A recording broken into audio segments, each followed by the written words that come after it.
ಎಲ್ಲರಿಗೂ ನಮಸ್ಕಾರ.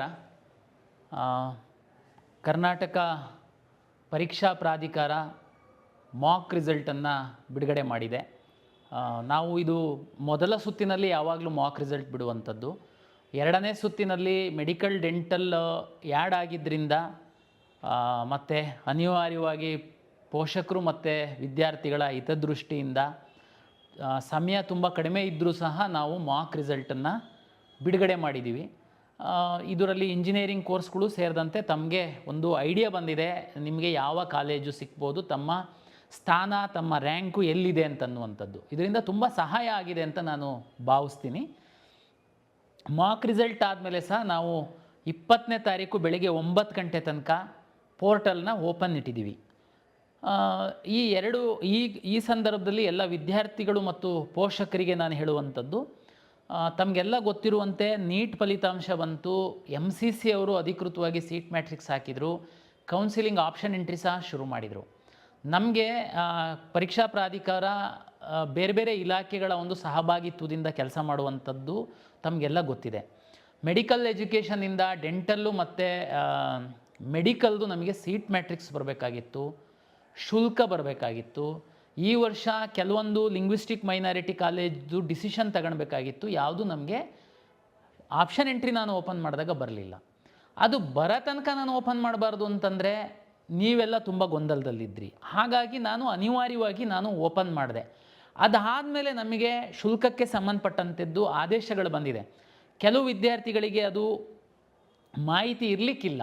ಹಾಗಾಗಿ ನನಗೆ ಈ ಮಾಕ್ ರಿಸಲ್ಟ್ ಆದಮೇಲೆ ಒಂದು 2 ಡೇಸು ನಿಮಗೆ ಓಪನ್ ಮಾಡಬೇಕು ಅಂತ ನನಗೆ ಅನ್ನಿಸ್ತು. ಇಲ್ಲ ಅಂತಂದರೆ ಉದಾಹರಣೆಗೆ ಹೇಳೋದಾದರೆ ಆಕಾಶ್ ಮೆಡಿಕಲ್ ಕಾಲೇಜು ಮತ್ತು ಆಳ್ವಾಸ್ ಮೆಡಿಕಲ್ ಕಾಲೇಜಿಗೆ ಲಿಂಗ್ವಿಸ್ಟಿಕ್ ಮೈನಾರಿಟಿ ಆದೇಶ ಬಂದಿರಲಿಲ್ಲ. ಆಲ್ಮೋಸ್ಟ್ ಆಲ್ ನಾವು ಕಾಲೇಜನ್ನು ಡಿಸ್ಪ್ಲೇ ಮಾಡಿದ್ವಿ. ಸೀಟ್ ಅಲಾಟ್ಮೆಂಟ್ ಮಾಡುವಾಗ ನಾವು ರೇಷಿಯೋ ಅಷ್ಟೇ ಚೇಂಜ್ ಆಗುತ್ತೆ ಅಂತೇಳಿ ಇವನ್ ಸೀಟ್ ಮ್ಯಾಟ್ರಿಕ್ಸ್ ಸಹ ನಾವು ಮೊದಲವ್ರು ಕೊಟ್ಟರು, ತೆಗೆದ್ರು, ಮತ್ತೆ ನಾವು ಹಾಕಿದ್ವಿ. ಇದು ಎಲ್ಲ ನಾವು ಬೇರೆ ಡಿಪಾರ್ಟ್ಮೆಂಟ್ ಮೇಲೆ ನಾವು ಡಿಪೆಂಡೆಂಟ್ ಆಗಿದ್ದೀವಿ.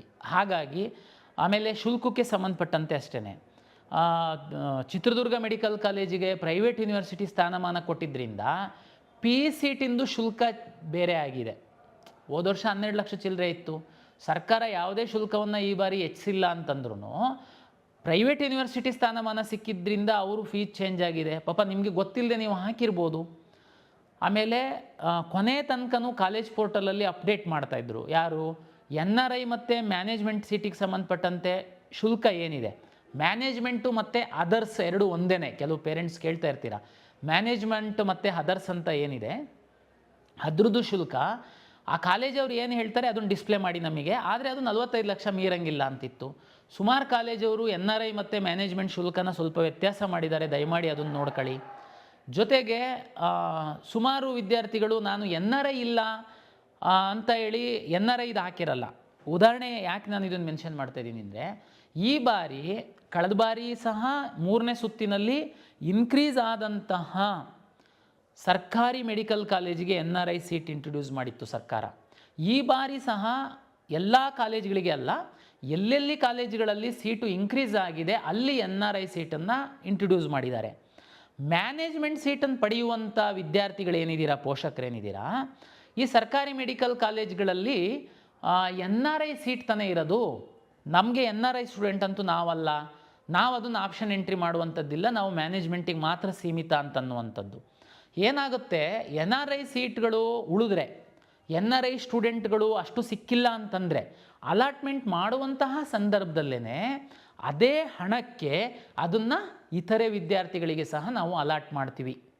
ಅದಕ್ಕೇ ತಾವು ನೋಡಿರ್ಬೋದು, ಆಪ್ಷನ್ ಎಂಟ್ರಿ ಮಾಡುವಂತಹ ಸಂದರ್ಭದಲ್ಲಿ ಯಾವ್ಯಾವ ಕಾಲೇಜುಗಳಲ್ಲಿ, ಯಾವ್ಯಾವ ಸರ್ಕಾರಿ ಕಾಲೇಜುಗಳಲ್ಲಿ, ಖಾಸಗಿ ಕಾಲೇಜುಗಳಲ್ಲಿ NRI ಸೀಟ್ ಇರುವಂಥದ್ದು, ಮ್ಯಾನೇಜ್ಮೆಂಟ್ ಸೀಟ್ ಇರುವಂಥದ್ದು ಫೀಸ್ ಅಂತೂ ತುಂಬ ಜಾಸ್ತಿ ಇರುತ್ತೆ. ಅದನ್ನು ಆಪ್ಟ್ ಮಾಡುವಂಥ ಪೇರೆಂಟ್ಸ್ ಬೇರೆಯೇ ಇರ್ತಾರೆ. ನಿಮಗೆ ಕ್ಲಾರಿಟಿ ಇರುತ್ತೆ. ಯಾಕೆಂದ್ರಲ್ಲಿ ಒಂದು 5% ಆದರೂ ಮ್ಯಾನೇಜ್ಮೆಂಟ್ ಇರುತ್ತೆ. ತಾವು ಮ್ಯಾನೇಜ್ಮೆಂಟ್ ಹಾಕಿರ್ತೀರ. NRI ವಿದ್ಯಾರ್ಥಿಗಳು ಸಿಕ್ಕಿಲ್ಲ ಅಂತಂದರೆ ಆಟೋಮೆಟಿಕ್ಕಾಗಿ ನಾವು ಮ್ಯಾನೇಜ್ಮೆಂಟ್ ಸೀಟನ್ನು ಅಲಾಟ್ ಮಾಡ್ತೀವಿ. ಆದರೆ ಸರ್ಕಾರಿ ಕಾಲೇಜುಗಳಲ್ಲಿ NRI ಸೀಟ್ ಮಾತ್ರ ಇತ್ತು. ಹಾಗಾಗಿ ಪೋಷಕರು ಇದ್ರ ಬಗ್ಗೆ ಗಮನಿಸಿಲ್ಲದೆ ಇರ್ಬೋದು. ನೋಡಿ, ಸರ್ಕಾರಿ ಮೆಡಿಕಲ್ ಕಾಲೇಜಲ್ಲಿ ಎಲ್ಲಿ NRI ಸೀಟನ್ನು ಸರ್ಕಾರ ಇಂಟ್ರೊಡ್ಯೂಸ್ ಮಾಡಿದೆ, NRI ವಿದ್ಯಾರ್ಥಿಗಳಿಗೆ 25 ಲಕ್ಷ ಫೀಸನ್ನು ಫಿಕ್ಸ್ ಮಾಡಿದ್ದಾರೆ. ಆ ಕಾಲೇಜಲ್ಲಿ NRI ವಿದ್ಯಾರ್ಥಿಗಳು ಸಿಕ್ಕಿಲ್ಲ ಅಂತಂದರೆ ಅಷ್ಟು ಸಫಿಷಿಯೆಂಟ್ NRI ವಿದ್ಯಾರ್ಥಿಗಳಿಲ್ಲ ಅಂದರೆ ಆ ಸೀಟ್ಗಳನ್ನ ರ್ಯಾಂಕ್ ಆಧಾರದ ಮೇಲೆ ಇತರೆ ವಿದ್ಯಾರ್ಥಿಗಳಿಗೆ ಅಲಾಟ್ ಮಾಡ್ತೀವಿ. ಅದಕ್ಕೇ ನಾವು ಆಪ್ಷನ್ ಎಂಟ್ರಿ ಮಾಡುವಂಥ ಸಂದರ್ಭದಲ್ಲಿ ಎಲ್ಲೆಲ್ಲಿ NRI ಸೀಟ್ ನಿಗದಿಯಾಗಿರುವಂತಹ ಸರ್ಕಾರಿ ಮೆಡಿಕಲ್ ಕಾಲೇಜ್ಗಳಲ್ಲಿ ಅದರ್ಸ್ ಅಂತಲೂ ಡಿಸ್ಪ್ಲೇ ಆಗ್ತಿತ್ತು. 25 ಲ್ಯಾಕು ಯಾರಾದರೂ ಹಾಕಿಲ್ಲ ಅಂತಂದರೆ ಹಾಕ್ಬೋದು. ಇಷ್ಟೇ. ಉದಾಹರಣೆಗೆ ಬೆಂಗಳೂರು ಸರ್ಕಾರಿ ಮೆಡಿಕಲ್ ಕಾಲೇಜ್, ವಾಜಪೇಯಿ ಮೆಡಿಕಲ್ ಕಾಲೇಜಲ್ಲಿ NRI ಸೀಟ್ ಇದೆ. NRI ಸೀಟಿಗೆ ವಿದ್ಯಾರ್ಥಿಗಳು ಕಡಿಮೆ ಹಾಕಿದರು. ಅಲ್ಲಿ ಉದಾಹರಣೆಗೆ ನಾನು ಹೇಳುವಂಥದ್ದು 2 ವಿದ್ಯಾರ್ಥಿಗಳು NRI ಸೀಟಲ್ಲಿ ಆಪ್ಟ್ ಮಾಡಿದರು. ಉಳಿದಂಥ ಸೀಟ್ಗಳು ಅಲಾಟ್ ಮಾಡುವಾಗಲೇ ವಾಜಪೇಯಿ ಮೆಡಿಕಲ್ ಕಾಲೇಜಿನ ಅದರ್ಸ್ ಅಂತ ಏನಿದೆ ಅಲ್ಲಿ ಯಾರಾದ್ರೂ ಆಪ್ಷನ್ ಎಂಟ್ರಿ ಮಾಡಿದರೆ, ಲೈಕ್ ಮ್ಯಾನೇಜ್ಮೆಂಟ್ ಥರಕ್ಕೆ 25 ಲಕ್ಷ ಹಣ ಮಾತ್ರ ಇರುತ್ತೆ, ಅದನ್ನು ಬೇರೆ ವಿದ್ಯಾರ್ಥಿಗಳಿಗೆ ನಾವು ಅಲಾಟ್ ಮಾಡ್ತೀವಿ. ಹಾಗಾಗಿ ಇದು ಎಲ್ಲ ನಿಮಗೆ ಅಷ್ಟೊಂದು ಕ್ಲಾರಿಟಿ ಇರಲಿಲ್ಲ. ಯಾಕೆಂತಂದರೆ NRI ಸೀಟನ್ನು ಇಂಟ್ರೊಡ್ಯೂಸ್ ಮಾಡಿ ಸರ್ಕಾರ ಆದೇಶ ಕೊಡುವಾಗ ಕೆಲವು ವಿದ್ಯಾರ್ಥಿಗಳು ತಾವು ಆಪ್ಷನ್ ಎಂಟ್ರಿ ಮಾಡಿ ಮುಗಿಸಿದ್ದಿರ್ಬೋದು. ಹಾಗಾಗಿ ಖಾಸಗಿ ಮೆಡಿಕಲ್ ಕಾಲೇಜುಗಳಲ್ಲಿ ಯಾವ ರೀತಿ NRI ಮತ್ತು ಮ್ಯಾನೇಜ್ಮೆಂಟ್ ಇರುತ್ತೆ, NRI ಸಿಕ್ಕಿಲ್ಲ ಅಂದರೆ ಅದೆಲ್ಲದೂ ಮ್ಯಾನೇಜ್ಮೆಂಟ್ ಆಗಿ ಕನ್ವರ್ಟ್ ಆಗಿ ಅಲಾಟ್ ಆಗುತ್ತೆ. ಅದೇ ರೀತಿ ಸರ್ಕಾರಿ ಮೆಡಿಕಲ್ ಕಾಲೇಜುಗಳಲ್ಲಿ ಎಲ್ಲಿ NRI ಸೀಟ್ ಅಂತೇಳಿ ಸರ್ಕಾರ ನಿಗದಿಪಡಿಸಿದೆ ಅಲ್ಲಿ ಸಹ NRI ವಿದ್ಯಾರ್ಥಿಗಳು ಸಿಕ್ಕಿಲ್ಲ ಅಂತಂದರೆ ಆ ಸೀಟುಗಳನ್ನು ಸಹ ಇತರೆ ವಿದ್ಯಾರ್ಥಿಗಳಿಗೆ ಅಷ್ಟೇ ಮೊತ್ತಕ್ಕೆ ನಾವು ಅಲಾಟ್ ಮಾಡ್ತೀವಿ. ಒಂದು ವೇಳೆ ತಾವು ಹಾಕಿಲ್ಲ ಅಂದರೆ ಹಾಕ್ಬೋದು. 25 ಲಕ್ಷ ಸರ್ಕಾರ ನಿಗದಿಪಡಿಸಿದೆ. ಇದು ಒಂದು ತಮಗೆ ಈ ಅವಕಾಶ ನಾನು ಕೊಟ್ಟಿದ್ದು ಸರಿಯಾಗಿದೆ. ಮತ್ತು ಸಮಯ ನಮಗೆ ತುಂಬ ಕಡಿಮೆ ಇದೆ. ನಮಗೆ ಕೆಲವು ವಿದ್ಯಾರ್ಥಿಗಳು, ಪೋಷಕರು ಬೇರೆ ಬೇರೆ ಕಡೆಗೆ ಹೋಗಿ ಒತ್ತಡ ತರ್ತಾರೆ. ಏನಂತ ಅಂದರೆ ನಾವು ಹಾಕೋದು ಮರ್ತೋಗ್ಬಿಟ್ಟಿತ್ತು, ಜಸ್ಟ್ ಹಾಕೋಕ್ಕೆ ಒಂದು ಓಪನ್ ಮಾಡಿಬಿಡಿ. ಜಸ್ಟ್ ಹಾಕೋದಕ್ಕೆ ಲೈಟ್ ಸ್ವಿಚ್ಚನ್ನು ಹಾಕಿ ಆಫ್ ಮಾಡ್ದಂಗೆ ಆಫ್ ಮಾಡಿ ಹಾಕಿದಂಗೆ ಅಲ್ಲ. ದಯಮಾಡಿ ಅರ್ಥ ಮಾಡ್ಕೊಳ್ಳಿ. ನೀವು ನೀಟ್ ರಿಸಲ್ಟ್ ಬಂದು ಇಷ್ಟು ದಿವಸ ಆದ್ರೂ ತಾವು ನೀಟ್ ನಂಬರೇ ಲಿಂಕ್ ಮಾಡಿಲ್ಲ, ಆಪ್ಷನ್ ಎಂಟ್ರಿನೇ ಮಾಡಿಲ್ಲ. ಕೆಲವರು ವಿದ್ಯಾರ್ಥಿಗಳು ನಾವು ಡಾಕ್ಯುಮೆಂಟೇ ನಾವು ವೆರಿಫಿಕೇಷನ್ ಮಾಡ್ಕೊಂಡಿಲ್ಲ ಅಂತಂದರೆ ನೀವು ಯಾವ ಥರದ ವಿದ್ಯಾರ್ಥಿಗಳು? ಆಮೇಲೆ ನೀವು ಬೇರೆ ಬೇರೆ ಕಡೆ ಹೋಗಿಬಿಟ್ಟು ಜಸ್ಟ್ ಓಪನ್ ಮಾಡಿ ಮಾಡೋದಕ್ಕೆ ಆಗಲ್ಲ. ದಯಮಾಡಿ ಅರ್ಥ ಮಾಡ್ಕೊಳ್ಳಿ. ಆಮೇಲೆ ನಿಮ್ಮದು ಮಾತ್ರ ಮುಖ್ಯ ಆಗಿರುತ್ತೆ, ನನಗೆ ಲಕ್ಷಾಂತರ ವಿದ್ಯಾರ್ಥಿಗಳು ಮುಖ್ಯ ಆಗಿರ್ತಾರೆ. ಯಾರು ಪ್ರಾಮಾಣಿಕವಾಗಿ ನಮ್ಮ ಎಲ್ಲ ಟೈಮ್ ಟೇಬಲ್ನ ಫಾಲೋ ಮಾಡಿರ್ತಾರೆ ಅವರು ಮುಖ್ಯ ಆಗಿರ್ತಾರೆ. ಆಪ್ಷನ್ ಎಂಟ್ರಿ ಅಂತಂದರೆ ಆಪ್ಷನ್ ಎಂಟ್ರಿ ಕ್ಲೋಸ್ ಮಾಡಾದಮೇಲೆ ನಮ್ಮದು ತಮಗೆಲ್ಲ ಗೊತ್ತಿದೆ, ಆ ಸರ್ವರಿಂದ ಇನ್ನೊಂದು ಸರ್ವರಿಗೆ ಹಾಕಿ ಇಷ್ಟು ಕೆಟಗರಿ ಸೀಟ್ಗಳನ್ನು ಅಲಾಟ್ ಮಾಡುವಂಥದ್ದು ಅಂತಂದರೆ ನೀವೇ ಇಮ್ಯಾಜಿನ್ ಮಾಡಿ. ಎಷ್ಟು ಕೋರ್ಸು, ಎಷ್ಟು ಸೀಟು, ಎಷ್ಟು ರಿಸರ್ವೇಷನ್ಸು, ಎಷ್ಟು ಕೆಟಗರಿದು ಸೀಟ್ಸು. ಮತ್ತು ಈ ಬಾರಿ ನಾವು ನಿಮಗೆಲ್ಲ ನೆನಪಿರಬೇಕು, ಹಿಂದಿನ ದಿನಗಳಲ್ಲಿ ಮೊದಲ ಸುತ್ತಲ್ಲಿ ಹಾಕಿದ್ದು ಆಪ್ಷನ್ಸನ್ನೇ ಸೆಕೆಂಡ್ ರೌಂಡಿಗೆ ನಾವು ಕ್ಯಾರಿ ಮಾಡ್ತಾಯಿದ್ವಿ. ಅದರಲ್ಲೇ ರೀಅರೇಂಜು ಡಿಲೀಷನ್ ಮಾಡೋದಕ್ಕೆ ಅವಕಾಶ ಇತ್ತೆ ಹೊರತು ಹೊಸ ಸೀಟ್ಗಳನ್ನ ಹಾಕೋಕ್ಕೆ ಅವಕಾಶ ಕೊಡ್ತಿರಲಿಲ್ಲ.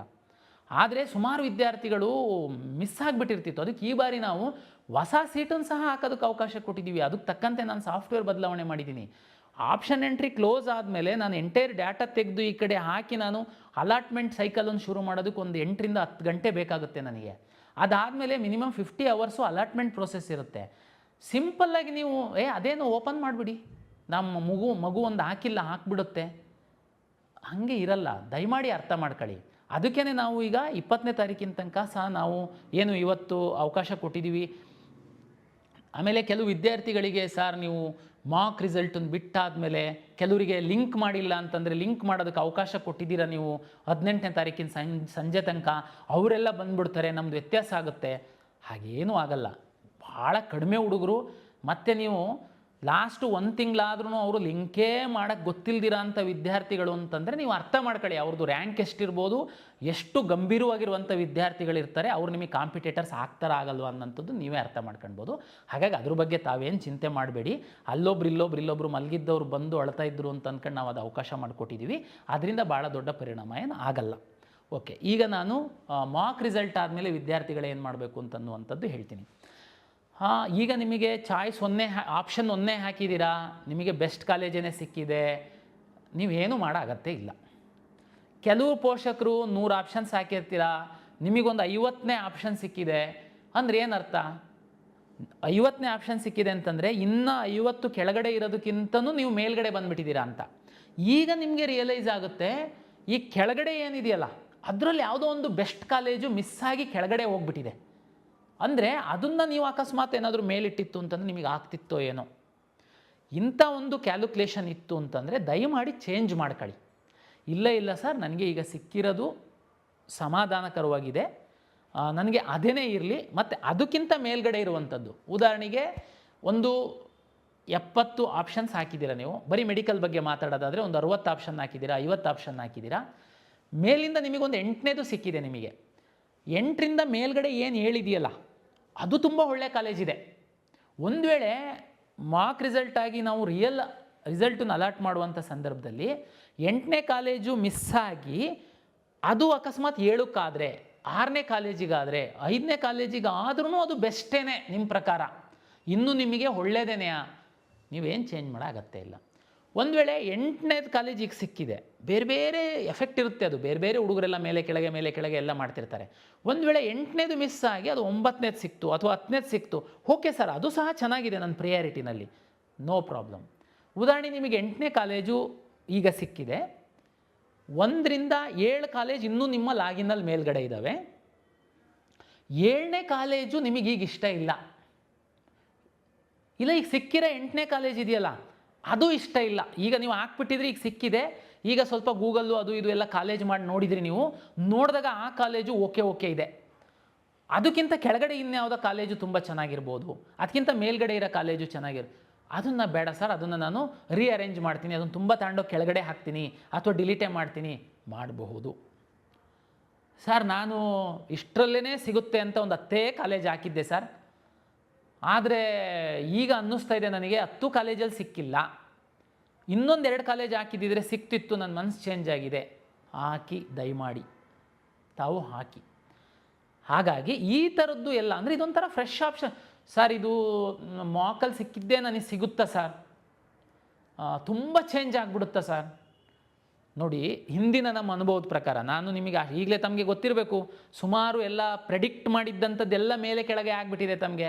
ಲಾಸ್ಟ್ ಇಯರು ಅದರ ಹಿಂದಿನ ವರ್ಷದ ರ್ಯಾಂಕ್ ಎಲ್ಲ ನೋಡಿದರೆ, ಈ ವರ್ಷ ಬಿಕಾಸ್ ಆಫ್ ನೀಟ್ ಪರೀಕ್ಷೆ ಟಫ್ ಇದ್ದಿದ್ದರಿಂದ ಇವನ್ ಜನರಲ್ ಮೆರಿಟ್ ವಿದ್ಯಾರ್ಥಿಗಳಿಗೇ ಸಾಕಷ್ಟು ಕೆಳಗಿನ ರ್ಯಾಂಕ್ ತನಕ ಸಿಕ್ಕಿದೆ, ತಮಗೆಲ್ಲ ಗೊತ್ತಿದೆ. 12 ಲಕ್ಷದ್ದು ಸೀಟ್ ಎಲ್ಲದೂ ಸುಮಾರು ಕೆಳಗಡೆ ಅವ್ರಿಗೆ ತನಕ ಸಿಕ್ಕಿದೆ. ಹಾಗಾಗಿ ಪ್ರೆಡಿಕ್ಷನ್ನು 100% ಪರ್ಫೆಕ್ಟಾಗಿ ಮಾಡೋಕ್ಕಾಗಲ್ಲ. ಆದರೆ ಮಾರ್ಕ್ ರಿಸಲ್ಟ್ಗಿಂತ ಆಮೇಲೆ ನಮ್ಮದು ರಿಯಲ್ ರಿಸಲ್ಟು ತುಂಬ ಏರಪೇರಿ ಆಗಿಬಿಡುತ್ತಾ ಸರ್, ಸಮಸ್ಯೆ ಆಗುತ್ತಾ? ಇಲ್ಲ, ಖಂಡಿತ ಏರಪೇರಿ ಆಗಲ್ಲ. ಯಾಕೆ ಅಂತಂದರೆ ನಿಮ್ಮ ರ್ಯಾಂಕ್ ನಿಮಗಿರುತ್ತೆ, ಆ ಕಡೆ ಈ ಕಡೆ ತುಂಬ ನೀವು ವಿಚಾರ ಮಾಡಿನೇ ಹಾಕಿರ್ತೀರಾ, ಒಂದು 5-6% ವಿದ್ಯಾರ್ಥಿಗಳ ಮೇಲೆ ಕೆಳಗೆ ಮಾಡ್ಬೋದು. ಹಾಗಾಗಿ ತುಂಬ ದೊಡ್ಡ ಮಟ್ಟದ ವ್ಯತ್ಯಾಸ ಆಗಲ್ಲ. ಆದ್ರೂ ನೀವು ಈಗ ಏನಾದರೂ ಬದಲಾವಣೆ ಮಾಡಬೇಕು ಅಂತಿದ್ದರೆ ತುಂಬ ಫ್ರೆಶ್ ಮೈಂಡಲ್ಲಿ ಮೇಲಿಂದ ಒಳ್ಳೆಯ ಕಾಲೇಜುಗಳಿದಾವ ಅನ್ನುವಂಥದ್ದನ್ನೇ ಚೆಕ್ ಮಾಡ್ಕೊಂಡು ತಾವು ತಮ್ಮ ಆಪ್ಷನನ್ನು ರೀಅರೇಂಜ್ ಮಾಡೋದಾದರೆ ಮಾಡಿ. ಮತ್ತು ತಮಗೆಲ್ಲ ಗೊತ್ತಿರಬೇಕು, ಮಾರ್ಕ್ ಆದಮೇಲೆ ನಾವು ರಿಯಲ್ ರಿಸಲ್ಟ್ ಬಿಟ್ಟಾದಮೇಲೆ ಮತ್ತೆ ನೀವು ಸರ್ ಇಲ್ಲ ಅದು ಹಾಕಬಾರ್ದಾಗಿತ್ತು, ಇದು ಹಾಕಬೇಕಾಗಿತ್ತು, ಅವಕಾಶ ಇರಲ್ಲ. ಯಾವಾಗ ನೀವು ಅವಾಗೇನಿರುತ್ತೆ ಅವಕಾಶ? ಎನಿವೇ ಚಾಯ್ಸ್ 1 2 3 4 ಇರುತ್ತೆ, ಬಟ್ ಆದರೆ ಇಷ್ಟೊಂದು ಫ್ರೀಡಮ್ ಇರಲ್ಲ ನಿಮಗೆ ಅವಾಗ. ಈಗಾದರೆ ಯಾಕೆಂದರೆ ಸುಮಾರು ಮಕ್ಕಳು ಅಡ್ಮಿಷನ್ ಆಗಿಬಿಡ್ರೆ, ಹಾಗಾಗಿ ತುಂಬ ತಲೆ ಬಿಸಿ ಮಾಡೋ ಅಗತ್ಯ ಇಲ್ಲ. ತಾವು ನೀವೀಗ ಆಲ್ರೆಡಿ ಯಾರಿಗೆ ಸಿಕ್ಕಿದೆ ಇಷ್ಟೇ ನೋಡ್ಕೊಳ್ಳಿ, ಸಿಕ್ಕಿರೋದು ಚೆನ್ನಾಗಿದೆಯಾ, ಇನ್ನೂ ಚೆನ್ನಾಗಿರೋದು ಯಾವುದಾದ್ರೂ ನಿಮ್ಮಲ್ಲಿ ಆಗಿನೊಳಗಡೆ ಕೆಳಗಡೆ ಇದೆಯಾ, ಅದನ್ನೇನಾದರೂ ತಂದು ಮೇಲೆ ಹಾಕಬೇಕಾ? ಯಾಕೆಂದರೆ ನೀವು ಮೇಲೆ ಸಿಕ್ಕಿದೆ ಅಂತಂದರೆ ಅದರಾಗಿಂದ ಕೆಳಗಡೆ ಇರೋ ಕಾಲೇಜು ಬಹುತೇಕ ನಿಮಗೆ ಸಿಗುತ್ತೆ, ನಿಮ್ಗಿಂತ ಕಡಿಮೆ ರ್ಯಾಂಕಿಗೆ ಬೇರೆಯವ್ರಿಗೆ ಹೋಗಿರೋದ್ರೇ ನೀವು ಆ ಸ್ಥಾನಕ್ಕೆ ಬಂದಿದ್ದೀರಾ ಅನ್ನುವಂಥದ್ದು ಅರ್ಥ ಇರುತ್ತೆ ಅದು. ಹಾಗಾಗಿ ತಾವು ಇದನ್ನು ಸ್ವಲ್ಪ ವಿಚಾರ ಮಾಡಿ ತಾವು ಹಾಕಿ ಅಂತ ನನ್ನ ವಿನಂತಿ. ಎರಡನೇದು, ತುಂಬ ಪೋಷಕರು ಇವರಿಗೆಲ್ಲರಿಗೂ ಕಳೆದ ವರ್ಷ 2ನೇ ಸುತ್ತಿನಲ್ಲಿ ಸಿಕ್ಕಿತ್ತು, ಕಳೆದ ವರ್ಷ 3ನೇ ಸುತ್ತಿನಲ್ಲಿ ಸಿಕ್ಕಿತ್ತು, ಈ ವರ್ಷ ಮೊದಲೇ ಸುತ್ತಲ್ಲೇ ಇಲ್ಲಿವರೆಗೆ ಸಿಕ್ಕಿದೆ, ಸಣ್ಣ ಬದಲಾವಣೆ ಮಾಡಿದ್ದೀವಿ, ಸೂಕ್ಷ್ಮವಾಗಿ ತಾವು ಅರ್ಥ ಮಾಡ್ಕೊಳ್ಬೇಕು. ಲಾಸ್ಟ್ ವಿಸಿನಲ್ಲೂ ಹೇಳಿದ್ವಿ, ನಾನು ವಿಡಿಯೋದಲ್ಲೂ ಹೇಳಿದ್ದೆ, ನಾನು ಮಾನ್ಯ ಸಚಿವರ ಅಧ್ಯಕ್ಷತೆಯಲ್ಲಿ ಸಹ ಸಭೆ ಮಾಡಿದಾಗ ಸಹ ನಾನು ಅದನ್ನು ತೀರ್ಮಾನ ಮಾಡಿಸಿ ರೆಸಲ್ಯೂಷನ್ ಮಾಡಿದ್ದೀನಿ. ಡಿ ಕ್ಯಾಟಗರೈಸೇಷನ್ ಅನ್ನುವಂತಹ ಶಬ್ದ ಏನಿದೆ, ತಾವು ಇಂದಿನ ವರ್ಷಗಳಲ್ಲಿ 2ನೇ ಸುತ್ತಿನಲ್ಲಿ ಈ ಶಬ್ದವನ್ನು ಕೇಳಿರ್ತೀರ. ಈ ಬಾರಿ ಅದನ್ನು ನಾವು ಇಂಜಿನಿಯರಿಂಗು ಅದಕ್ಕೆಲ್ಲದಕ್ಕೂ ಮೊದಲು ಸುತ್ತಲ್ಲೇ ಮಾಡಿದ್ವಿ, ಮೆಡಿಕಲ್ಲಿಗೆಲ್ಲದಕ್ಕೂ ಈ ಸುತ್ತಲ್ಲೇ ಮಾಡಿದ್ದೀವಿ. ಏನು ಸರ್ ಅದು ಡಿ ಕೆಟಗರೈಸೇಷನ್ನು, ಇದಕ್ಕೂ ರ್ಯಾಂಕು ಇದಾಗೋದಕ್ಕೂ ಏನು ವ್ಯತ್ಯಾಸ ಏನಂದರೆ, ಉದಾಹರಣೆಗೆ ನೋಡಿ, ತಮಗೆಲ್ಲ ಗೊತ್ತಿರುವಂತೆ ಎಲ್ಲ ಖಾಸಗಿ ಮೆಡಿಕಲ್ ಕಾಲೇಜ್ಗಳಲ್ಲಿ 5ರಷ್ಟು ಅಷ್ಟೇ ಮ್ಯಾನೇಜ್ಮೆಂಟ್ ಸೀಟ್ ಇರುತ್ತೆ, 15ರಷ್ಟು NRI ಸೀಟ್ಸ್ ಇರುತ್ತೆ. ನಿಮಗೆ NRI ಸೀಟ್ಸು NRI ವಿದ್ಯಾರ್ಥಿಗಳು ಅಷ್ಟೊಂದು ಇರಲ್ಲ. ಯಾಕೆಂದರೆ NRI ಅಕೌಂಟಿಂದನೇ ನಮಗೆ ದುಡ್ಡು ಕೊಡಬೇಕು, ಜೆನ್ಯೂನ್ NRI ಇರಬೇಕು ಅನ್ನೋದೆಲ್ಲ ನಾವು ಸ್ವಲ್ಪ ಮಾಡಿರೋದ್ರಿಂದ NRI ವಿದ್ಯಾರ್ಥಿಗಳು ಹಿಂದೆಲ್ಲ ಬರ್ತಿದ್ದಷ್ಟು ವಿದ್ಯಾರ್ಥಿಗಳು ಬರಲ್ಲ. ಹಿಂದೇನಾಗ್ತಿತ್ತು, ಈ NRI ಸೀಟ್ಗಳು ಮ್ಯಾನೇಜ್ಮೆಂಟಿಗೆ ಕನ್ವರ್ಟ್ ಆಗ್ತಾ ಇದ್ದಿದ್ದು ಸೆಕೆಂಡ್ ರೌಂಡಲ್ಲಿ, 2ನೇ ಸುತ್ತಲ್ಲಿ. ಈ ಬಾರಿ ಮೊದಲ ಸುತ್ತಲ್ಲೇ ಕನ್ವರ್ಷನ್ ಆಗಿದೆ. ಅದೇ ರೀತಿ ವಿಶೇಷ ಕೆಟಗರಿ ಸೀಟ್ಗಳು ಅದೆಲ್ಲ ಕಡಿಮೆ ಇರುತ್ತೆ, ಬಟ್ ಎಷ್ಟೇ ಇದ್ರೂ ಉದಾಹರಣೆಗೆ NCC ನಲ್ಲಿ ಮೆಡಿಕಲ್ ಸೀಟ್ ಎಷ್ಟೋ ಇರುತ್ತೆ, ವಿದ್ಯಾರ್ಥಿಗಳು ಕಡಿಮೆ ಇದ್ದು ಅಲ್ಲೇನಾದರೂ ಸೀಟ್ ಉಳಿದ್ರೆ ಅದು ಈ ಸುತ್ತಿನಲ್ಲೇ ಡಿ ಕೆಟಗರೈಸೇಷನ್ ಆಗಿ ಬೇರೆಯವರಿಗೆ ಅಲಾಟ್ ಆಗುತ್ತೆ. ಹಾಗಾಗಿ ನಿಮಗೆ ಸೆಕೆಂಡ್ ರೌಂಡಲ್ಲಿ ಏನು ಹೈಯೆಸ್ಟ್ ಸೀಟ್ ಅಲಾಟ್ ಆಗ್ತಿತ್ತು ಅದು ಮೊದಲ ಸುತ್ತಲ್ಲೇ ನಿಮಗೆ ಅಲಾಟ್ ಆಗಿಬಿಟ್ಟಿದೆ. ಅಂದರೆ ಈ ಮೊದಲ ಸುತ್ತಲ್ಲೇ ಡಿ ಕೆಟಗರೈಸೇಷನ್ ಮಾಡಿರೋದ್ರಿಂದ ಹೆಚ್ಚಿನ ಸೀಟ್ಗಳು ಅಲಾಟ್ ಆಗಿ ಹೋಗ್ಬಿಟ್ಟಿದೆ ಈ ಬಾರಿ. ಹಾಗಾಗಿ ಇದು ಒಂದು ತಮ್ಮ ಮಾಹಿತಿಗೆ. ತಮ್ಗೆ ಗೊತ್ತಿರುವಂತೆ ಆಲ್ಮೋಸ್ಟ್ 100% ಮೆಡಿಕಲ್ಲು ಮತ್ತು ಡೆಂಟಲ್ ಸೀಟ್ಸ್ ಅಲಾಟ್ ಆಗಿದೆ. ಇಂಜಿನಿಯರಿಂಗ್ ಸೀಟ್ಸು ಮಾತ್ರ ಇನ್ನೂ 9,000 ಈ ಸುತ್ತಲ್ಲಿ ಅಲಾಟ್ ಆಗಿಲ್ಲ. ಯಾರಾದ್ರೂ ಇಂಜಿನಿಯರಿಂಗ್ ಸೀಟು ಆಪ್ಷನ್ ಎಂಟ್ರಿ ಮಾಡಿದ್ದು ತಮಗೆ ಅಲಾಟ್ ಆಗಿಲ್ಲ ಅಂತಂದರೆ ತಾವು ಯಾವ ಒಂದಷ್ಟು ಕಾಲೇಜುಗಳನ್ನ ಬಿಟ್ಟಿದ್ದೀರಾ ಅಂತಲೇ ಅರ್ಥ. ಹಂಗಾಗಿ ಅಲಾಟ್ ಆಗಿಲ್ದಿರೋ ಕಾಲೇಜೆಲ್ಲ ಚೆನ್ನಾಗಿಲ್ಲ ಅಂತಲ್ಲ, ನೀವು ಆಪ್ಷನ್ ಎಂಟ್ರಿ ಮಾಡುವಾಗ ಪ್ರಾಪರಾಗಿ ಹಾಕಿಲ್ಲ ಅಂತ ಇರ್ಬೋದು. ಹಾಗಾಗಿ ಇಂಜಿನಿಯರಿಂಗ್ ಆಸ್ಪಿರೆಂಟ್ಸ್ ಏನಾದರೂ ಇದ್ದರೆ 20ನೇ ತಾರೀಕು ಬೆಳಿಗ್ಗೆ ತನಕ ಸ್ವಲ್ಪ ತಾವು ರೀಅರೇಂಜ್ ಮಾಡ್ಕೊಳ್ಳಿ. 9,000ದಷ್ಟು ಇಂಜಿನಿಯರಿಂಗ್ ಸೀಟ್ಸು ಇನ್ನೂ ಉಳಿದಿದೆ, ಅದು ನಿಮಗೆ ಸಹಾಯ ಆಗುತ್ತೆ. ನಾನು ಹಿಂದಿನ ವಿಡಿಯೋದಲ್ಲಿ ಒಂದು ಹೇಳಿದ್ದೆ, ಆವಾಗ ಮಾಕ್ ರಿಸಲ್ಟ್ ಕಾನ್ಸೆಪ್ಟ್ ಇರಲಿಲ್ಲ ನಮ್ಮದು. ನಾನು ರಿಸಲ್ಟನ್ನು ಪಬ್ಲಿಷ್ ಮಾಡ್ತೀನಿ. ನಾನು ಅಂದ್ಕೊಂಡಿದ್ದೆ ಹಿಂದಿನ ವರ್ಷಗಳಲ್ಲಿ MCC ಅವರೇನು ಮ್ಯಾರಥಾನ್ ಥರ ಎಕ್ಸ್ಟೆಂಡ್ ಮಾಡ್ತಾ ಇದ್ರು, ಈ ಸರಿ ಮಾಡಲಿಕ್ಕಿಲ್ಲ. ಯಾಕೆಂತಂದರೆ ಆಲ್ಮೋಸ್ಟ್ ಎಲ್ಲ ಕಾಲೇಜಿಗೆ ಸೀಟ್ಸ್ ಬಂದಿದೆ, ಟೈಮ್ಲಿ ಎಲ್ಲ ಆಗುತ್ತೆ ಅಂತ ಅಂದ್ಕೊಂಡು ನಾನು ಸೀಟ್ ಅಲಾಟ್ ಮಾಡ್ತೀನಿ. ಆಮೇಲೆ ಅಲ್ಲೂ ಅಲಾಟ್ ಆದಮೇಲೆ ನಾನು ಯಾರ್ಯಾರು ಹೋಗೋರಿತ್ತು ಅಂತಂದರೆ ಫ್ರೀ ಎಕ್ಸಿಟ್ ಕೊಟ್ಟು ಮತ್ತೆ ರೀರನ್ ಮಾಡ್ತೀನಿ ಅಂಥೇಳಿ. ಬಟ್ ಈಗ ತಮ್ಗೆ ಗೊತ್ತಿದೆ MCC ಅವರು ಈಗಾಗಲೇ 3ನೇ ಬಾರಿ ಅವರು ಎಕ್ಸ್ಟೆಂಡ್ ಮಾಡಿದ್ದಾರೆ. ಹಾಗಾಗಿ ನಾನು ಮಾಕ್ ರಿಸಲ್ಟನ್ನು ಬಿಟ್ಟಿದ್ದೀನಿ. ನೆಕ್ಸ್ಟು ಮೆಡಿಕಲ್ಲು ಡೆಂಟಲ್ ಅವರಿಗೆ 1, 2, 3, 4 4 ಚಾಯ್ಸ್ ಇರೋದ್ರಿಂದ ನಾನು ಈ ಮಾಕ್ ರಿಸಲ್ಟ್ ಏನು 20ನೇ ತಾರೀಕು 9 ಗಂಟೆಗೆ ನಂದು ಆಪ್ಷನ್ ಎಂಟ್ರಿ ರೀಅರೇಂಜ್ ಮಾಡೋದು ಮುಗಿಯುತ್ತೆ. ದಯಮಾಡಿ ಯಾರೂ ಒತ್ತಾಯ ಮಾಡಬೇಡಿ ಮೊದಲು. ಆಮೇಲೆ ಡೇ ಆ್ಯಂಡ್ ನೈಟು ಈಗ ಸಮಯ ಇದೆ, ದಯಮಾಡಿ 20ನೇ ತಾರೀಕು ಬೆಳಗ್ಗೆ 9 ಗಂಟೆ ಒಳಗಡೆ ಏನೇನು ಮಾಡ್ತೀರಾ ಮಾಡೋದಿತ್ತು ಅಂತಂದರೆ ಮಾಡ್ಕೊಂಡ್ಬಿಡಿ. 9 ಗಂಟೆ ಮೇಲೆ ನಾನು ಮತ್ತೆ ಎಕ್ಸ್ಟೆಂಡ್ ಮಾಡಲ್ಲ. ಅದಾದಮೇಲೆ ನಾನು ರಿಸಲ್ಟ್ ಕೊಟ್ಟಾದಮೇಲೆ ನಾನು MCC ನಲ್ಲಿ ಸೀಟ್ ಅಲಾಟ್ ಆಗಿ ಅಲ್ಲಿ ಹೋಗೋರಿಗೆಲ್ಲ ನಾನು ಬಿಟ್ಟು ರೀರನ್ ಮಾಡೋದಾಯಿತು ಅಂತಂದರೆ ನನಗೆ ಏನು ಸಮಸ್ಯೆ ಆಗ್ತಾಯಿದೆ ಅಂತಂದರೆ, ತಮಗೆಲ್ಲ ಗೊತ್ತಿರುವಂತೆ ಮೊನ್ನೆ 15ನೇ ತಾರೀಕಿಗೆ AICT ಪ್ರಕಾರ engineering college admission last date ಆಗಿತ್ತು. ಕರ್ನಾಟಕ ರಾಜ್ಯ ಸರ್ಕಾರದ ಒತ್ತಾಯನೂ ಸೇರಿದಂತೆ ಸುಪ್ರೀಂ ಕೋರ್ಟಲ್ಲಿ ಕೇಸ್ ಹಾಕಿ AICT ಅವರು ಮುಂದಿನ ತಿಂಗಳು 14ನೇ ತಾರೀಕಿನ ತನಕ, ಸೆಪ್ಟೆಂಬರ್ 14ನೇ ತಾರೀಕಿನ ತನಕ ಎಕ್ಸ್ಟೆಂಡ್ ಮಾಡಿದ್ದಾರೆ. ಅದರೊಳಗಡೆ ನಾನು ಇಂಜಿನಿಯರಿಂಗ್ ಅಡ್ಮಿಷನ್ಸ್ ಮುಗಿಸ್ಬೇಕು. ಇನ್ನು 2ನೇ ರೌಂಡಲ್ಲಿದ್ದೀವಿ ನಾವು. ಅಟ್ಲೀಸ್ಟ್ ಮಿನಿಮಮ್ 3 ರೌಂಡ್ ಆದರೂ ನಾನು ಮಾಡಬೇಕು. ಅದಾದಮೇಲೆ ಉಳಿದಿರೋ ಸೀಟಿಗೆ ಡೈರೆಕ್ಟ್ ಅಡ್ಮಿಷನ್ಸನ್ನು ಕೊಡ್ತಾರೆ ಕಾಲೇಜವರು. ನಾನೇನಾದರೂ ಇದನ್ನೇ ಮಾಡ್ತಾ ಕೂತ್ಕೊಂತು ಅಂತಂದರೆ, ಅಂದರೆ ಈಗ ನಾನು ಅಲಾಟ್ ಮಾಡಿ ಎಕ್ಸಿಟ್ ಆಗೋರಿಗೆ ಅವಕಾಶ ಕೊಟ್ಟು ಮತ್ತೆ ರೀರನ್ ಮಾಡ್ತು ಅಂತಂದರೆ ನನಗೆ ಅಲ್ಲಿ ಆ ಟೈಮ್ ಟೇಬಲ್ನ ಮೀಟ್ ಮಾಡೋದಕ್ಕಾಗಲ್ಲ. ಹೌದು ಸರ್, ಇದರಿಂದ ಇಂಜಿನಿಯರಿಂಗ್ ಹುಡುಗರು ಅಡ್ಮಿಷನ್ ಆಗಬೇಕಾಗುತ್ತೆ, ಮತ್ತೆ ನೋಡಿ, ಅದು ಬಿಟ್ಟರೆ ನನಗೆ ಬೇರೆ ಮಾರ್ಗನೂ ಇಲ್ಲ. ಇಂಜಿನಿಯರಿಂಗಿಂದು ನನ್ನ ಕಡೆಯಿಂದನೇ ಸುಮಾರು 94,000 ಸೀಟ್ ಅಲಾಟ್ ಮಾಡ್ತೀನಿ. ಮೊನ್ನೆ ಫಸ್ಟ್ ರೌಂಡಲ್ಲಿ ಅಡ್ಮಿಷನ್ ಆಗಿರೋರು ಬರೀ 20,000 ವಿದ್ಯಾರ್ಥಿಗಳು ಮಾತ್ರ. ಈ ಥರ ಹೋಗಿ ಅಡ್ಮಿಷನ್ ಆಗಿ ಆಮೇಲೆ ಮೆಡಿಕಲ್ಲು ಅಥವಾ ವೆಟರ್ನರಿ ಅವರು ಮೆಡಿಕಲ್ಲಿಗೆ ಹೋಗಿ ಇಂಜಿನಿಯರಿಂಗ್ ಅವನು ವೆಟರ್ನರಿಗೆ ಬರ್ತಾನೆ, ಇಲ್ಲ ಅಗ್ರಿಕಲ್ಚರ್ ಅವನು ಮೆಡಿಕಲ್ಲಿಗೆ ಹೋಗಿ ಇಂಜಿನಿಯರಿಂಗ್ ಅವನು ಅಗ್ರಿಕಲ್ಚರಿಗೆ ಬರ್ತಾನೆ ಅಂತನ್ನುವಂಥದ್ದು ಒಂದು ಸ್ಟ್ಯಾಟಿಸ್ಟಿಕ್ಸ್ ತೆಗೆದು ನೋಡಿದರೆ ಹಾರ್ಡ್ಲಿ ಕಳೆದ ವರ್ಷ ಅದ್ರ ಹಿಂದಿನ ವರ್ಷ ಎಲ್ಲ 200ಕ್ಕಿಂತ ಕೆಳಗಡೆ ವಿದ್ಯಾರ್ಥಿಗಳು. ಒಂದು 100ರಿಂದ 200 ವಿದ್ಯಾರ್ಥಿಗಳಿಗೆ 100ರಿಂದ 200 ಇಂಜಿನಿಯರಿಂಗ್ ಸೀಟಿಗೆ ದೊಡ್ಡ ಅನ್ಯಾಯ ಆಗಿಬಿಡುತ್ತೆ ಅಂತ ಅಂದ್ಕೊಂಡ್ರೆ ನಾನು ಇನ್ನೂ 94,000ದಲ್ಲಿ 70,000 ಅಷ್ಟೇ ಅಡ್ಮಿಷನ್ಸ್ ಆಗಿದೆ. ಅಷ್ಟು ಮಕ್ಕಳಿಗೆ ನನಗೆ ಪ್ರಾಬ್ಲಮ್ ಮಾಡಿಬಿಡ್ತಾರೆ ಕಾಲೇಜು. ಅದನ್ನು ಅರ್ಥ ಮಾಡ್ಕೊಳ್ಬೇಕಾಗುತ್ತೆ. ಹಾಗಾಗಿ ಸಂಕ್ಷಿಪ್ತವಾಗಿ ಹೇಳುವಂಥದ್ದಾದರೆ 20ನೇ ತಾರೀಕು 9 ಗಂಟೆಗೆ ನಂದು ಆಪ್ಷನ್ ಎಂಟ್ರಿ ಮುಗಿಯುತ್ತೆ. ಆ ಕಡೆಗೆ ಒಂದು 3-4 ಡೇಸಲ್ಲಿ ನಾನು ಪ್ರಾವಿಷನಲ್ ರಿಸಲ್ಟ್ ಬಿಡ್ತೀನಿ. ಅದಾದಮೇಲೆ ಅಡ್ಮಿಷನ್ ಶುರು ಮಾಡ್ತೀನಿ. ಮೆಡಿಕಲ್ಲು ಮತ್ತು ಡೆಂಟಲ್ ಅವರಿಗೆ 1, 2, 3, 4 ಚಾಯ್ಸ್ ಇರುತ್ತೆ. ತಾವು ಖುಷಿ ಇದ್ದರೆ ಅಡ್ಮಿಷನ್ ಆಗ್ಬೋದು, ಅದೆಲ್ಲ ಆಮೇಲೆ ನಾನು ಹೇಳ್ತೀನಿ. ಉಳಿದಂಥ ಎಲ್ಲ ಕೋರ್ಸ್ಗಳವರು ಕಂಪಲ್ಸರಿ ಹೋಗಿ ಅಡ್ಮಿಷನ್ಸ್ ಆಗಬೇಕಾಗುತ್ತೆ. ಮುಂದಿನ MCC ಅವ್ರ ಪ್ರಕಾರ ನಾನು ಮೆಡಿಕಲ್ ಡೆಂಟಲ್ ಆಯುಷ್ ಮಾಡ್ತಿರುವಾಗ ತಮಗೆ ಇಷ್ಟ ಆಯಿತು ಅಂತಂದರೆ ತಾವು ಅಪ್ಗ್ರೇಡೇಷನಿಗೋಸ್ಕರ ಬರ್ಬೋದಾಗಿರುತ್ತೆ. ಸರ್ ಅದು ನಮಗೆ ಪ್ರಾಬ್ಲಮ್ಮು, ಇಂಜಿನಿಯರಿಂಗ್ ಹೋಗು ಬಾ ಹಂಗಿದ್ರೆ ನೀವು ಬೇಕಿದ್ರೆ ಇಂಜಿನಿಯರಿಂಗ್ದು ಕ್ವಿಟ್ ಮಾಡಿ ನೀವು ಮೆಡಿಕಲ್ ಅಷ್ಟು ಕಾನ್ಫಿಡೆನ್ಸ್ ಇತ್ತು ಅಂತಂದರೆ ಕಾಯ್ಕೊಂಡು ಸಹ ಕೂರ್ಬೋದಾಗಿರುತ್ತೆ. ಇದು ವಿದ್ಯಾರ್ಥಿಗಳು ಮತ್ತು ಪೋಷಕರಿತ ದೃಷ್ಟಿಯಿಂದ ಮ್ಯಾಕ್ಸಿಮಮ್ ಏನು ಮಾಡಲಿಕ್ಕಾಗುತ್ತೆ ಅದನ್ನು ನಾನು ಮಾಡ್ತಾ ಬರ್ತಾಯಿದ್ದೀನಿ. ಕೆಲವೊಮ್ಮೆ ಸಣ್ಣ ಒಂದು ನಂಬರ್ ವಿದ್ಯಾರ್ಥಿಗಳಿಗೆ ತೊಂದರೆ ಆಗುತ್ತೆ ಅನ್ನುವಂಥದ್ದು ನನಗೆ ಗೊತ್ತಿದ್ದರೂ ಸಹ ಹೆಚ್ಚಿನ ವಿದ್ಯಾರ್ಥಿಗಳ ಹಿತದೃಷ್ಟಿಯಿಂದ ಕೆಲವು ತೀರ್ಮಾನವನ್ನು ನಾನು ಮಾಡಬೇಕಾಗುತ್ತೆ. ಹಾಗಾಗಿ ತಾವು ಸಹಕಾರ ಕೊಡ್ತೀರಾ ಅಂತೇಳಿ ನಾನು ಭಾವಿಸಿದ್ದೀನಿ. ಎಗೈನ್ ನಾನು ಹೇಳ್ದಂಗೆ ಆಯುಷ್ ವಿದ್ಯಾರ್ಥಿಗಳು ಕೆಲವರು ಇದ್ದೀರಾ, ಸಿಕ್ಕಲಿಲ್ಲ ಮೆಡಿಕಲ್ ಅಂದ್ರೆ ಹೋಗೋರು ಇದ್ದೀರಾ, ಕೆಲವರು ಇಲ್ಲ ನಾನು ನೇರ ಆಯುಷಿಗೆ ಹೋಗಬೇಕು ಅಂತಲೇ ಇದ್ದೀರಾ. ನಾನೇನು ಮಾಡಲಿ, ನನಗೆ ಆಯುಷ್ ಸೀಟ್ ಮ್ಯಾಟ್ರಿಕ್ಸ್ ಬರಲಿಲ್ಲ, ಹಾಗಾಗಿ ನಾನು ಆಯುಷ್ ಹಾಕೋಕ್ಕಾಗಲಿಲ್ಲ. ನಾವೆಲ್ಲ ಪ್ರಯತ್ನನೂ ಮಾಡಿದ್ದೀವಿ, ಹಾಗಾಗಿ ನಾನು ಬಿಟ್ಟಿದ್ದೀನಿ. ಅವರು ಯಾವಾಗ ಕೊಡ್ತಾರೆ ಆವಾಗ ನಾನು ಕೌನ್ಸಿಲಿಂಗ್ ಮಾಡ್ತೀನಿ, ಅಷ್ಟೇ ಮಾಡಲಿಕ್ಕಾಗುತ್ತೆ ನನಗೆ. ಅದು ಬಿಟ್ಟು ಬೇರೆ ಏನು ಮಾಡಲಿಕ್ಕೆ ಆಗಲ್ಲ. ಆಯುಷ್ ಡಿಪಾರ್ಟ್ಮೆಂಟ್ ಬೇರೆ ಇದೆ, ಅವ್ರು ಸೀಟ್ ಮ್ಯಾಟ್ರಿಕ್ಸ್ ಕೊಡಬೇಕು, ನಾನು ಮಾಡಬೇಕಾಗುತ್ತೆ. ಹಾಗಾಗಿ ಯಾರು ಆಯುಷ್ ಆಸ್ಪಿರೆಂಟ್ ಇದ್ದೀರಾ ತಾವು ದಯಮಾಡಿ ಕಾಯಿರಿ.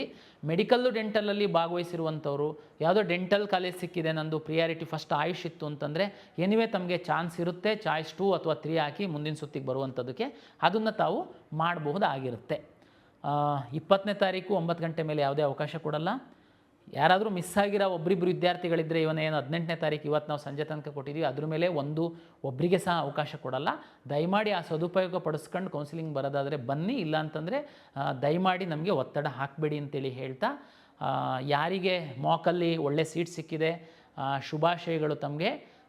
ತಾವು ಸ್ವಲ್ಪ ಇನ್ನೊಂದು ಸರಿ ತಮ್ಮ ಆಪ್ಷನ್ ಎಂಟ್ರಿದನ್ನು ಸ್ಟಡಿ ಮಾಡಿ ತಾವೇನಾದರೂ ಮಾಡೋದಿತ್ತು ಅಂತಂದರೆ ಮಾಡಿ. ನಾವು ಆದಷ್ಟು ಬೇಗ ಈ ಎಲ್ಲ ಪ್ರಕ್ರಿಯೆನ ನಾವು ಮುಗಿಸ್ತೀವಿ, ಅಡ್ಮಿಷನ್ ಶುರು ಮಾಡ್ತೀವಿ. ಮತ್ತು MCCದು ಮತ್ತು ಇನ್ನೊಂದು ಕೊನೆಯದಾಗಿ ಟಾಪರ್ಸ್ ಏನಿದ್ದೀರಾ, Kannadiga toppers, Karnataka toppers, fees will be same. Karnataka ರಾಜ್ಯದಲ್ಲಿರುವಂತಹ ಎಲ್ಲ ಸರ್ಕಾರಿ ಮೆಡಿಕಲ್ ಕಾಲೇಜುಗಳ 15% ಸೀಟ್ಗಳನ್ನು MCCಯಿಂದ ಅಲಾಟ್ ಮಾಡ್ತಾರೆ. ಟ್ಯೂಷನ್ ಫೀಸು ಮತ್ತು ಯೂನಿವರ್ಸಿಟಿ ಫೀಸನ್ನು ಸೇರಿಸಿದರೆ ನಮ್ಮದು ಮತ್ತು MCCಯಿಂದ ಬರುವಂಥದ್ದು ಫೀಸು ಸೇಮ್ ಇದೆ. ದಯಮಾಡಿ ತಾವು KEA ಬದಲು ಟಾಪರ್ಸ್ ಇದ್ದವರು MCCಗೆ ಹಾಕಿ, MCCಯಿಂದ ಅಡ್ಮಿಷನ್ ತಗೊಳ್ಳಿ ಅನ್ನುವಂಥದ್ದು ನನ್ನ ವಿನಂತಿ. ಸರ್ ಅಲ್ಲಿ ಏನು ಸರ್ ನಿಮ್ಮದಾದರೆ ಬರೀ 750 ರೂಪಾಯಿ ಕೊಟ್ಟು ಹಾಕ್ತೀವಿ, ಆಮೇಲೆ ದುಡ್ಡು ಕಟ್ಟೋದು, ಅಲ್ಲಿ ಮೊದಲೇ ಅದೇನು ದೊಡ್ಡ ಸಮಸ್ಯೆ ಅಲ್ಲ. ಮೆಡಿಕಲ್ ಮಾಡೋದಕ್ಕೆ ಹೊರಟಿರೋರು ತಾವು ಎಲ್ಲರೂ ಟೆಕ್ ಸೇವಿ ಇದ್ದೀರಾ. ನಮ್ಮದೇ ರಾಜ್ಯದ್ದು 15% ಮೆಡಿಕಲ್ ಕಾಲೇಜಿನ ಸೀಟ್ಗಳಿದ್ದಾವೆ. ನೀವು ಟಾಪರ್ಸ್ ಇದ್ದೀರಾ, ದಯಮಾಡಿ ತಾವು 15%ಇಂದ ಬನ್ನಿ. ಫೀಸು ಸೇಮ್ ಇದೆ, ಏನು ವ್ಯತ್ಯಾಸ ಇಲ್ಲ. MCCಯಿಂದ ತಾವು ಬನ್ನಿ, ನಿಮಗೆ ಗೌರವನೂ ಜಾಸ್ತಿ ಇರುತ್ತೆ. ನಮ್ಮಲ್ಲಿ ಇನ್ನೊಬ್ಬ ಯಾರೋ ಕನ್ನಡಿಗ ಕೆಳಗಿಂದ ಹೋಗೋದಕ್ಕೆ ಅವಕಾಶ ಇರುತ್ತೆ. ದಯಮಾಡಿ ಅಂಥವರು ಟಾಪರ್ಸು MCCನಲ್ಲಿ ಸಹ ಪಾರ್ಟಿಸಿಪೇಟ್ ಮಾಡಿ ಸೀಟ್ ತಗೊಳ್ಳಿ ಅಂತ ನಾನು ವಿನಂತಿಯನ್ನು ಮಾಡ್ತಾ ಎಲ್ಲರಿಗೂ ಶುಭವಾಗಿ.